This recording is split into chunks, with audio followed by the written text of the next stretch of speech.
very interesting time for property in Israel. Last year saw incredible growth in property prices in Israel because of interest rates, because of the need to actually make affordable housing for Israeli citizens. Because of the growth that we've had, the government has implemented certain policies to try and calm down the market. It's been effective in some areas, not so effective in other areas. But what has happened this year is that less units have been sold in Israel. That's definitely happened, and it's substantially less. A combination of a couple of things, I think mainly because of interest rates going where they are. So that's happened this year. Less mortgages have been taken out this year as well, substantially less. And once again, it's mainly because of the interest rates that have gone up the way that they have. So, property prices, we haven't seen them coming down to the extent that I think people expected.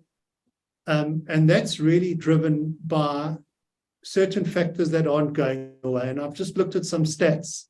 I think the most important factor affecting this is, and I quote from the Times of Israel, is that there's massive demand for housing in Israel, and that is outpacing the supply of land that is getting released to developers to develop. So you've got this demand for property, and you've got a lack of supply.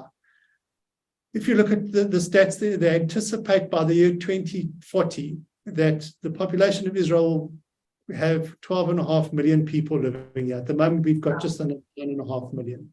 Wow. We've got this growing population. We've got more demand for property than there is supply.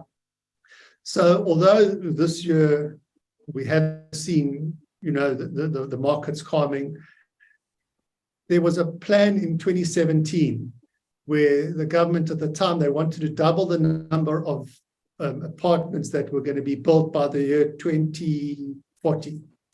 Now that's failed for a number of reasons. COVID was one of the reasons, but basically we've now got a shortage of 190,000 units that need to be built over and above the units that need to be built every year just to keep up with this demand. So we've got a massive lack of supply. Now, because of the increase in interest rates, what some developers are doing and what they have done is they've stopped developing at the moment. They're waiting for interest rates to come down. So once again, this is just going to exacerbate, it's going to just make that problem of, the supply problem just greater into the future. So, the market, as I mentioned, has quietened down over the last couple of months. But for investors that are looking and have got a long-term plan of investing in property in Israel, our view is don't wait. We don't believe that the market's going to come off as much as people are expecting, and there's this massive demand and a lack of supply. So long term, we're very bullish and buoyant about the property market.